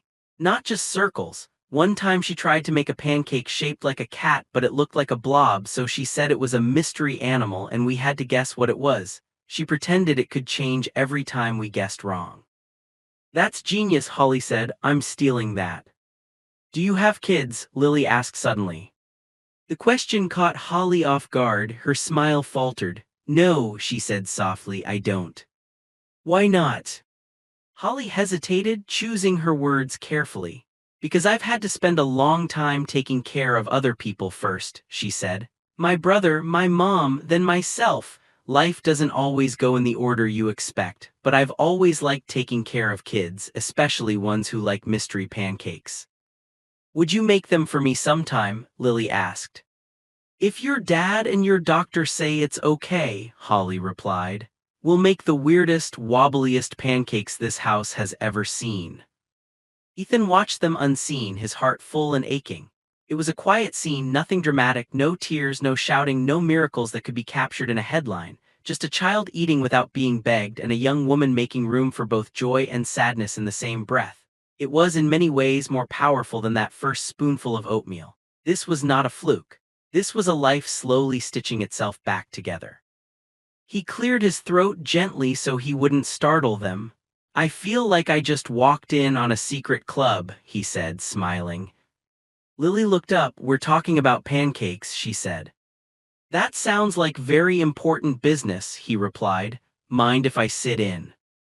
She nodded, patting the mattress beside her. As he sat, she leaned against his arm without thinking about it. The simple, unconscious gesture made his throat tighten. How's the snack? He asked casually, nodding at the plate. Okay, she said. The strawberries are better than the crackers. We can get you more strawberries, he said. She doesn't have to finish everything on the plate, Holly added quickly. We're focusing on listening to her body, not forcing. I know, Ethan said. I'm just happy there's even a plate to talk about. Later that night, after Lily had fallen asleep and Holly had gone to her tiny room at the back of the house, Ethan sat alone in the library, staring at the photo album on the table. Holly had left it there by accident when she and Lily got distracted by a story about a trip to the zoo. He ran his fingers over the blue fabric cover, then opened it. He flipped through page after page of captured joy. Halfway through, something caught his eye, a small envelope tucked flat against the cardboard, barely visible behind a photo of baby Lily asleep on Sarah's chest. His heart stuttered. He carefully eased the envelope free. On the front, in the same neat handwriting he knew as well as his own, were the words, "For the woman who will love my daughter when I can't." The room seemed to tilt. He stared at the words, unable to breathe. No, he whispered, you didn't know, you couldn't have known. But Sarah had always been strange about preparing for things. She bought extra bandages before anyone scraped a knee. She kept an emergency backpack by the door just in case. She wrote letters she never needed to send. Had she written this on a day when Lily had a small fever and she'd let her mind wander to dark what-ifs? Had she tucked it away and forgotten it, trusting that if it was ever needed, it would somehow appear? His hands shook as he slid a finger under the flap. Inside was a folded piece of paper, yellowed slightly around the edges. He unfolded it with trembling fingers. Dear you, the letter began in Sarah's familiar script. Whoever you are, if you're holding this, it means something happened that I always prayed would not. It means my little girl needs love from someone who isn't me. He read the first few lines and the world blurred. He could barely see the ink through his tears. There on plain paper, his wife was reaching through time, speaking to a stranger who had not even existed in their lives yet. And somehow, impossibly, the envelope had surfaced at the very moment when a new woman had stepped into their home and loved their daughter in a way no one else could. Down the hall in her small room, Holly lay awake again, staring at the ceiling. She knew tomorrow Mr. Cole would be back for a follow-up. She knew every small change in Lily's weight, every note in the doctor's file, every line of security footage could be used to argue for or against keeping the girl at home. She knew there was still a chance that, despite all their efforts, someone in a higher office could decide that risk and rules mattered more than the quiet, messy healing happening in this house. Part of her wanted to run before that happened, to disappear back into the anonymous world of diner shifts and tiny apartments before anyone could write her name in a report as a problem. But then she heard it, the faintest sound through the wall they shared, Lily's sleepy voice murmuring in a dream, whispering the word mommy and then, soft and small, Holly. The sound rooted her to the mattress. She realized then that leaving wouldn't protect anyone, it would just break one more piece of a heart that had already lost too much. Back in the library, Ethan wiped his eyes and read on. Sarah's letter talked about Lily's stubborn streak, her love of silly songs, her fear of thunderstorms. It talked about the way she scrunched her nose when she was trying not to cry. It begged the future woman to tell Lily stories about her mother, not as a saint, but as a real person who burned dinner sometimes and laughed until she snorted when she was tired. Near the end, one sentence made Ethan's breath catch. If she tries to hurt herself by not eating or hiding away, please remind her that love is not a weight she has to carry alone. Tell her I would rather she be laughing without me than crying herself into the ground for me. He folded the letter with shaking hands and slid it back into the envelope. For a moment he thought about keeping it to himself, guarding it like a private treasure, but something in him knew that wasn't what Sarah would want. She had written it for someone else, for the woman who will love my daughter when I can't. Right now, there was only one person in this house who fit that description. The next morning, the storm clouds that had been hovering over their lives moved closer. Mr. Cole returned, this time with a tighter expression and a thicker folder. He met with Dr. Miller, reviewed charts, asked sharp questions. He walked through the house checking safety features. He sat in the kitchen with the household manager going over staff schedules. Everywhere he went, a quiet tension followed. Finally, he asked to see Ethan alone in the library. Holly, carrying a basket of folded laundry, passed by just as they closed the door. She slowed, her heart thudding. She wanted to press her ear to the wood to know which way the wind was blowing. Instead, she kept walking, fingers digging into the fabric stack so hard her nails left marks. Inside, Mr. Cole sat opposite Ethan at the table, the envelope with Sarah's letter resting between them. Ethan had placed it there like a tiny, fragile shield. I've reviewed everything, Mr. Cole said. There is undeniable improvement in your daughter's intake. Behaviorally, she appears more engaged. That weighs in your favor. But Ethan prompted. But Mr. Cole continued, she is still extremely vulnerable. Her physical state is precarious.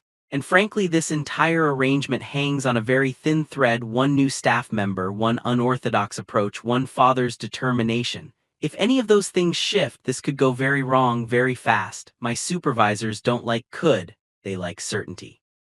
Ethan exhaled slowly. There's no such thing as certainty, he said. Not in business, not in life, and definitely not in grief. All I can offer you is evidence of the direction we're moving in, and this. He slid the envelope closer. My wife wrote this years before she died. I found it last night. I think you should read it.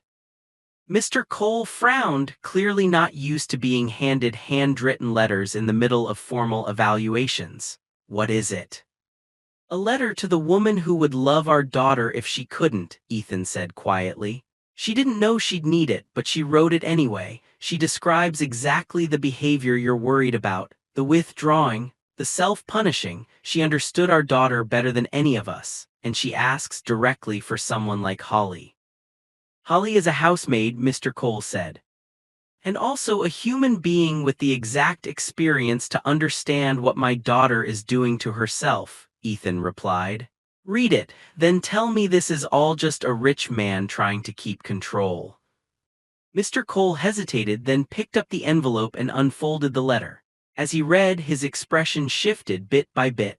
His jaw tightened at the description of Lily's potential self-harm, even if it came in the form of starving silently. His eyes softened at the way Sarah wrote about their daughter's laugh. Once he pressed his lips together like he was holding something back. When he reached the sentence about laughing without her versus crying herself into the ground for her, he closed his eyes for a moment. My mother died when I was 14, he said suddenly, not looking up. She was in and out of hospitals for years. We didn't have letters like this. We had lawyers and forms and strangers making decisions in fluorescent-lit rooms. My little sister stopped eating for a while too. No one took it seriously until she collapsed in the school hallway. Even then, they treated it like misbehavior, not grief. Ethan watched him carefully. What happened? She lived, Mr. Cole said. Barely, and then she spent years bouncing between counselors who didn't understand that she wasn't trying to die, she was trying to keep her mother close. She's okay now, has 2 kids of her own, eats more than I do. A brief, humorless smile flickered across his face. But I became very sensitive to signs like the ones in your daughter's file. I don't want to see another child slip through cracks because adults were too busy or too proud or too scared to follow the book. I'm not too proud to admit I've made mistakes, Ethan said. I waited too long to get myself help, I know that. I tried to be both parents at once and ended up being half of either. But I'm not too busy to sit on the floor of my daughter's room for hours if that's what she needs. I'm also not too scared to try something that isn't in your manual if it's the only thing that works. Silence stretched between them. The rain started again outside, pattering against the windows. Mr. Cole folded the letter carefully and slid it back into the envelope. I have to write a recommendation, he said finally. It will go on file. It will determine whether we continue monitoring you lightly or whether we move toward more serious intervention. And what are you recommending? Ethan asked. Mr. Cole took a breath. I'm recommending that your daughter remain in your care, he said, under strict conditions. A wave of relief crashed over Ethan, but it was tempered with caution. Conditions. Formalized treatment plan, Mr. Cole said. Regular reports from Dr. Miller, mandatory grief counseling for both of you. And he hesitated, glancing toward the door as if expecting someone to burst in and argue. A written role for Miss Brooks in your daughter's support system. If she's going to keep doing what she's doing, it needs to be acknowledged. We can't pretend she's just sweeping floors. You'd put her in the file? Ethan asked, surprised. Is that protection or a target? A bit of both, Mr. Cole admitted. But it's better than pretending she doesn't exist, which would make everything that happens around her look suspicious later. This way, it's clear, you, your doctor, and your household have agreed that she plays a supportive role. If anyone questions it, they'll see I did too. That spreads the weight. Ethan nodded slowly. She'll be terrified when she hears that, he said. She's convinced she's one wrong move away from ruining our lives.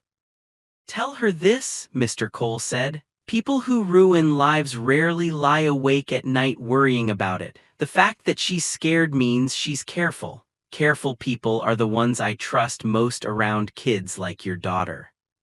He closed his folder. I'll be back in 2 weeks. If I see any sign that things are slipping, I'll have to reconsider. But for now, Mr. Ward, don't waste this chance. After he left, Ethan found Holly in the hallway, standing near a window, watching the rain. She turned as he approached, searching his face. Well, she asked, voice small, are they? He's recommending that Lily stays here, Ethan said. With me, with us. Her shoulders sagged with relief. That's good, she whispered, that's really good. There are conditions, he added, and you're one of them. Her eyes widened. Me. He wants your role written down, Ethan said. Official, that means your name goes into the file. He saw fear flicker across her face. It also means no one can pretend you're some kind of secret. If anyone questions what you're doing with Lily, we can point to signed papers instead of nervous excuses. Holly leaned back against the window frame, processing. I never wanted to be important enough to be in any file, she admitted. I just wanted to help until she didn't need me anymore and then disappear. She might need you for a long time, Ethan said quietly, and disappearing is not always the brave thing, even when it feels safe. He pulled the envelope from his pocket and held it out. My wife wrote this. It's addressed to you even though she didn't know your name. Holly stared at the envelope like it was a live thing. To me. To the woman who will love my daughter when I can't, he said. You can read it when you're ready. Her hands trembled as she took it. The paper felt warm from his pocket, heavy with years and love. For a long moment she just held it, thumb running over the curve of Sarah's handwriting. She really wrote this? Yes, Ethan said. Long before the accident, she had this weird habit of writing letters for just-in-case moments. I used to tease her about it. I'm not laughing now. Holly swallowed hard. What if I can't live up to whatever she wrote? She wasn't asking for perfection, he said softly. She was asking for someone who would love our daughter even when it was hard. You're already doing that. That night in her small room, Holly sat on the edge of her bed with the envelope in her hands. She thought about all the times in her life she had wanted someone to choose her, to see her not as background help or a temporary fix but as someone who mattered. She thought about Lily's hand in hers, the way the little girl's voice softened when she said her name. Then, with a deep breath, she opened the envelope and unfolded the letter. As her eyes moved over Sarah's words, her own tears spilled freely. The letter was not poetic or polished. It was simple and honest. It talked about fear and hope, about the weight of loving a child, about the terror of imagining leaving that child behind. It did not lay out a list of rules. It offered a partnership across time. Whoever you are, one line read, I want you to know that I don't see you as my replacement. I see you as my teammate, even if we never meet. If you're reading this, it means you stepped into something hard. Thank you. By the time she reached the end, Holly's hands were shaking too much to hold the paper steady. She pressed the letter to her chest and whispered into the empty room, I'll do my best, I promise. Unknown to her, at that same moment down the hall, Lily woke from a dream where she had watched her mother walk away. Only this time, instead of standing frozen, she saw another woman step up beside her, taking her hand. The woman's face was blurry, but her voice sounded like Holly's when she said, It's okay to miss her and still move forward. In the dream, little Lily took a step. The next morning, just as it seemed that everything might finally be tilting in the right direction, something happened that none of them were ready for. Lily woke up complaining of feeling lightheaded. She managed a few bites of toast during breakfast with Holly beside her telling another story, but halfway through her hands slipped, the toast falling back to the plate, her eyes unfocused. Are you okay? Holly asked, heart jumping. I feel floaty, Lily murmured, like my head is full of clouds. Before Holly could call for help, Lily's eyes rolled back and her small body slumped sideways, knocking into the edge of the table. The plate clattered to the floor. Lily, Holly cried, catching her just before she slid from the chair. Panic roared through her like fire. Help, she shouted, voice breaking. Somebody help. Footsteps thundered from every direction. Ethan burst into the room, his face draining of color as he saw his daughter limp in Holly's arms. For one horrifying second, it was like the worst fear of every doctor and every report had come true, that the fragile line they had been walking had snapped. As the staff scrambled, as someone called an ambulance, as the doctor's voice barked instructions over the phone, Holly held Lily's tiny hand, refusing to let go even when someone tried to pull her back. Stay with us, she whispered fiercely. You've come too far to stop now, don't you dare leave us. Sirens wailed in the distance, growing closer. The world shrank to the sound of them. The soft rise and fall of Lily's chest, the wild thud of Ethan's heart, and the silent, powerful question hanging over all of them. Had love and hope come too late, or was this terrifying moment the final storm before a new beginning? The sirens screamed through the quiet streets, red and blue lights flashing across the wet sidewalks as the ambulance tore its way toward the hospital. And inside that metal box the world had shrunk down to one tiny, frightening thing, the rise and fall of Lily's chest under the oxygen mask. Holly sat strapped to the bench beside the stretcher, both hands wrapped around the little girl's fingers, whispering her name over and over like a lifeline, while Ethan knelt at the other side, suit jacket twisted, tie hanging loose, eyes locked on his daughter's face as if he could keep her heart beating through sheer will. The paramedic at Lily's head called out numbers, pulse, oxygen level, blood pressure, and every number sounded like a countdown to something they could not name. She's dehydrated, blood pressure's low, probably a combination of everything her body been through, he said, more to his partner than to them. We'll get fluids in, we'll stabilize, but you both need to prepare yourselves. This didn't start today. Ethan heard the words, but they felt like they were coming from underwater. All he could see was the way Lily's limp hand twitched, as if some part of her was still fighting down in the deep dark place where fear and hunger met. He wanted to scream at the paramedic that she had started eating again, that she had been trying, that they were late but not too late, but his mouth wouldn't work. Instead, he pressed his forehead to the metal rail of the stretcher and whispered, please, please, please, even though he didn't know who he was begging anymore, God, fate, Sarah, or all of them at once. At the hospital, everything blurred into bright lights and fast hands. Nurses swept Lily away the moment the ambulance doors opened, rolling her down a hall that smelled like antiseptic and worry, while people in scrubs shouted for tests and IV kits and monitors. A young doctor with tired eyes asked rapid-fire questions. How long since she stopped eating? When did she start again? Any vomiting, fever, fainting spells before this? And Ethan answered as best he could, stumbling over dates and medical terms, guilt rising in his chest like acid. Mr. Cole arrived not long after, folder in hand, jaw tight, as if this emergency had stepped straight out of the worst version of his file. He stood back at first, watching, listening, measuring the scene, and for a terrible moment Ethan thought, this is it. They'll say I waited too long, they'll say I gambled with her life, they'll take her and I'll be the billionaire who failed at the one thing that mattered. But when he caught Mr. Cole's eye, expecting accusation, he saw something else there, fear, yes, but also a strange kind of respect. You got her here fast, Mr. Cole said quietly. That matters.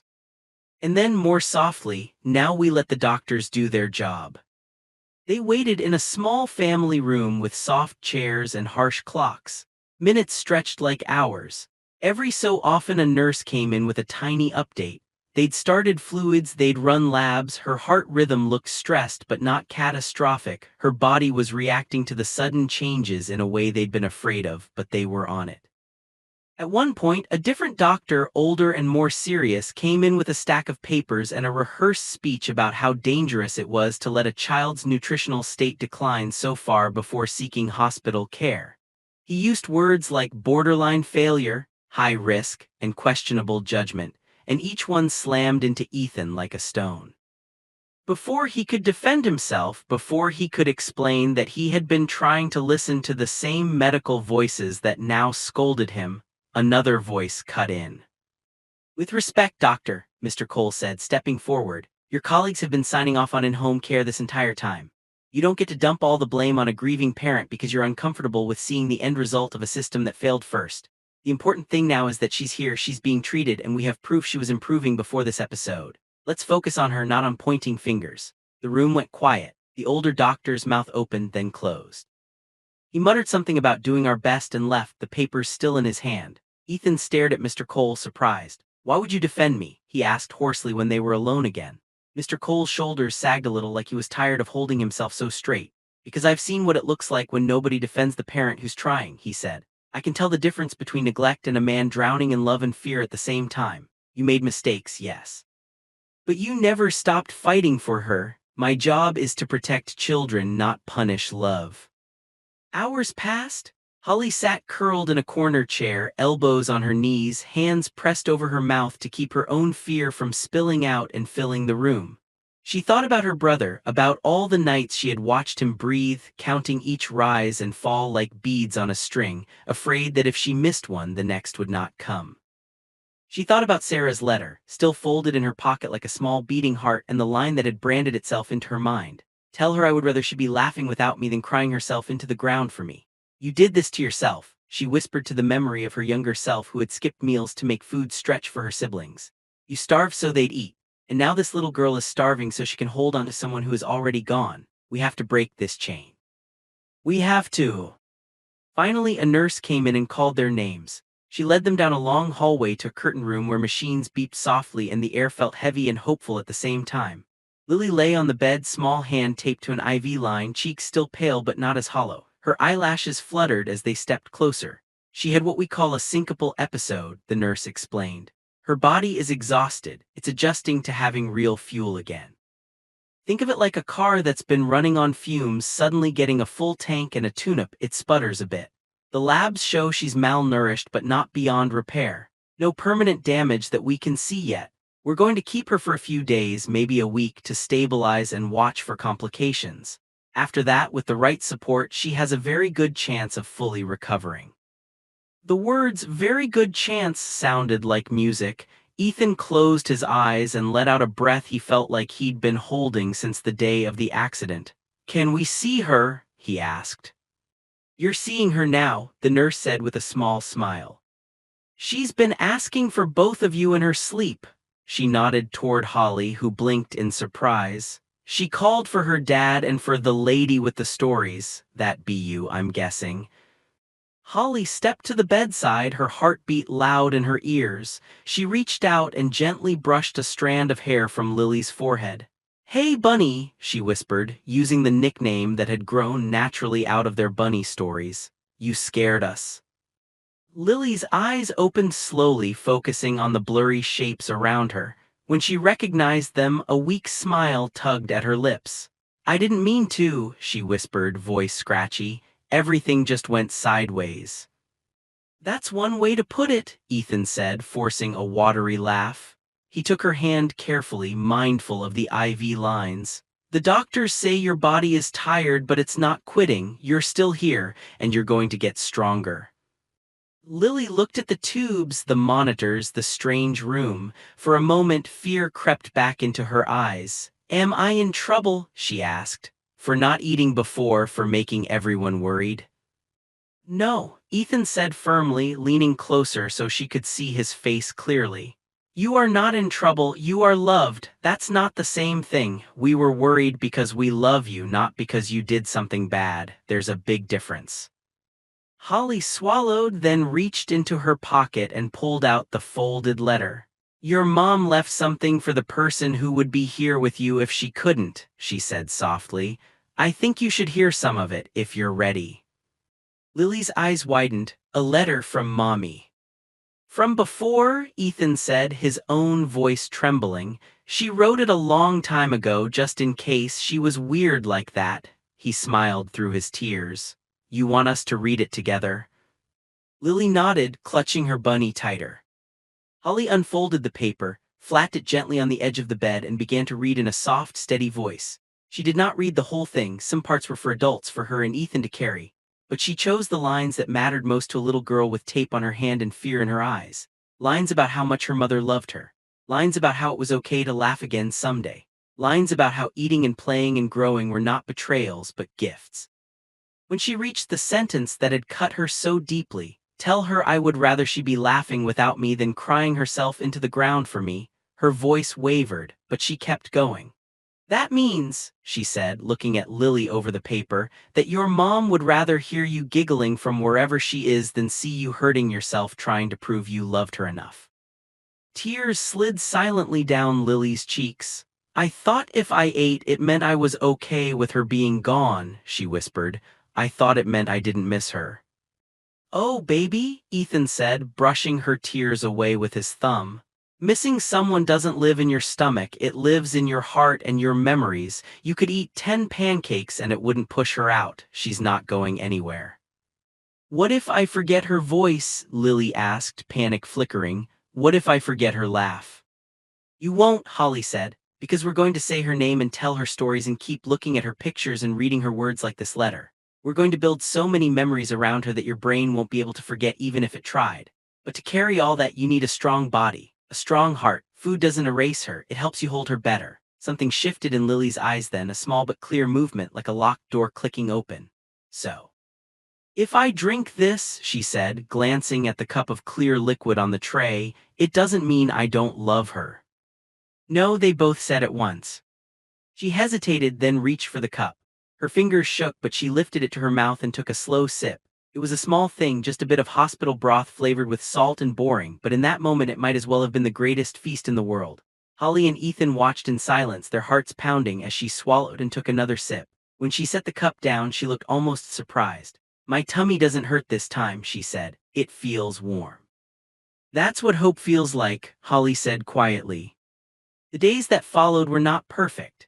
There were setbacks, nights when Lily woke crying from dreams and refused to eat breakfast, afternoons when the sight of other children in the pediatric ward made her curl into herself with jealousy and grief.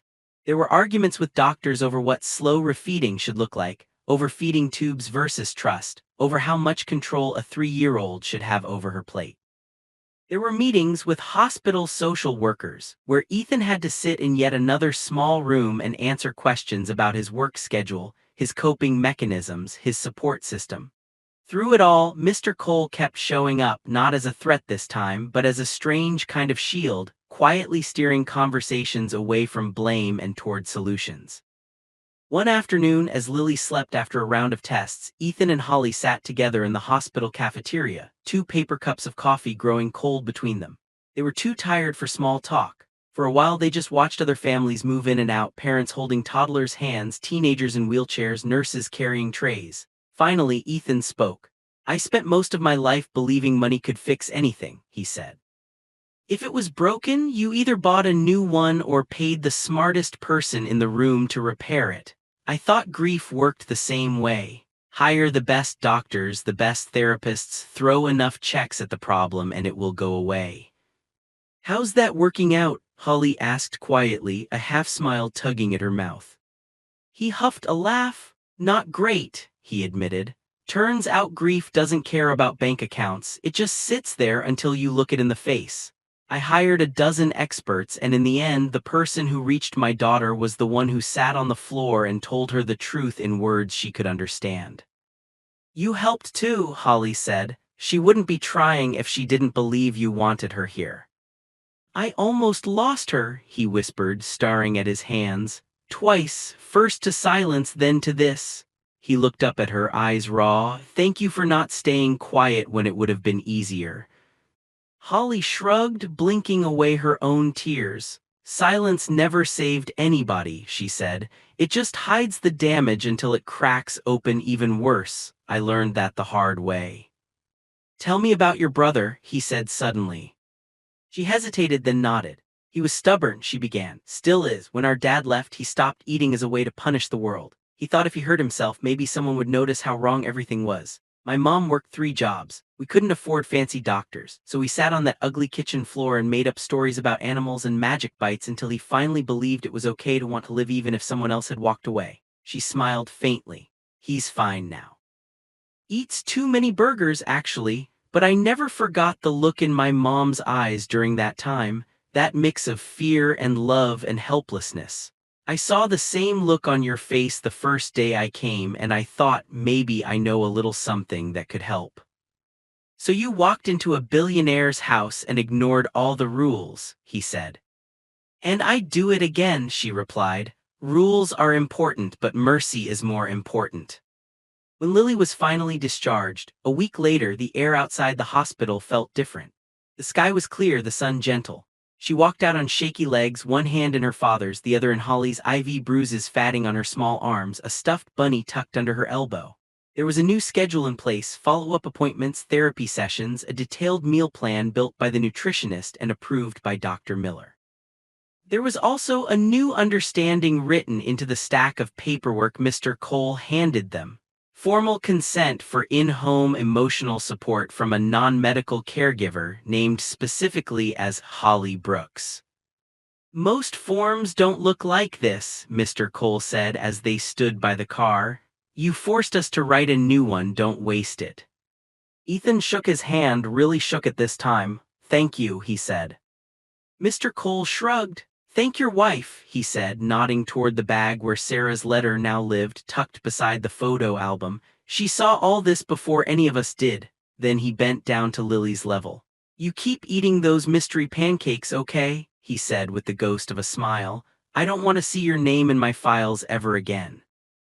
"I like strawberry pancakes," Lily said shyly. "Then eat 2 for me," he replied, straightening. Life back at the mansion did not snap back to how it was before. It couldn't, too much had changed. The glass tower still stood downtown, the business still needed decisions, but Ethan no longer pretended he had endless time to fix things at home later. He carved out entire mornings just to sit with Lily, to read with her, to walk slowly around the garden while she held his hand. He sat in his own therapy sessions, and for the first time actually talked instead of deflecting. He cried in front of strangers and realized the world didn't end. Holly's role shifted too. She still did chores, changed sheets, wiped counters, kept the big house from falling into chaos. But those tasks became background to her main job, being the steady presence beside a little girl learning how to live with a hole in her heart. She sat through tantrums when Lily suddenly threw her food on the floor because the guilt had snuck back in. She celebrated tiny victories, like the first time Lily asked for seconds or laughed so hard milk came out of her nose.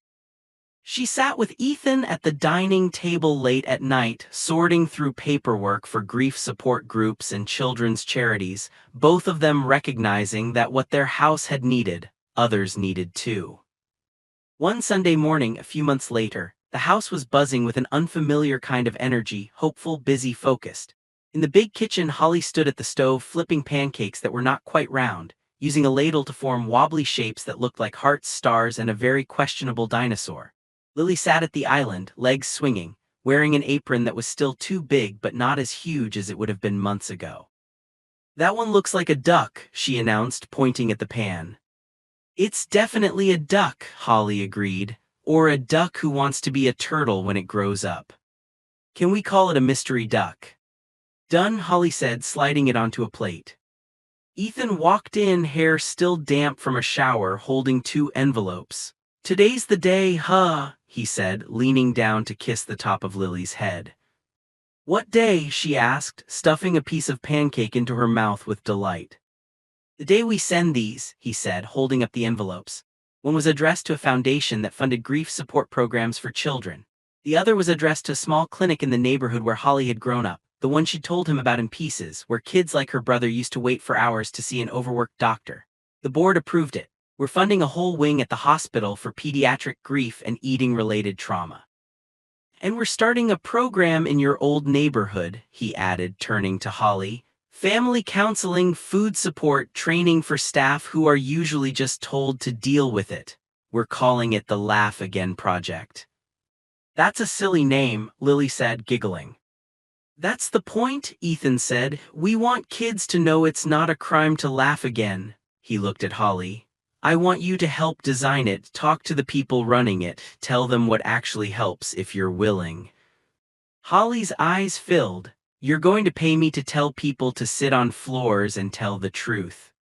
she asked, half laughing. "If that's what works, yes," he said. "You and my daughter proved it does." Later that day, when the house had quieted and the envelopes were already on their way out into the world, Ethan found Lily in her room, sitting on the floor with the photo album open. She wasn't crying. She wasn't staring blankly. She was tracing a picture of her mother's face with one small finger, lips moving silently as if talking to her. "Hey," he said softly, sitting down beside her. "Whatcha doing?" "Talking to Mommy," she said, telling her about the pancakes and the new place for kids who are sad. "What did she say?" he asked, going along with it. "She said she's proud," Lily replied with the simple certainty only children have. "And she said it's okay that Holly is here, she likes her." Ethan swallowed the lump in his throat. "I think she would," he said. "Your mom always had good taste in people." "Daddy." "Yes."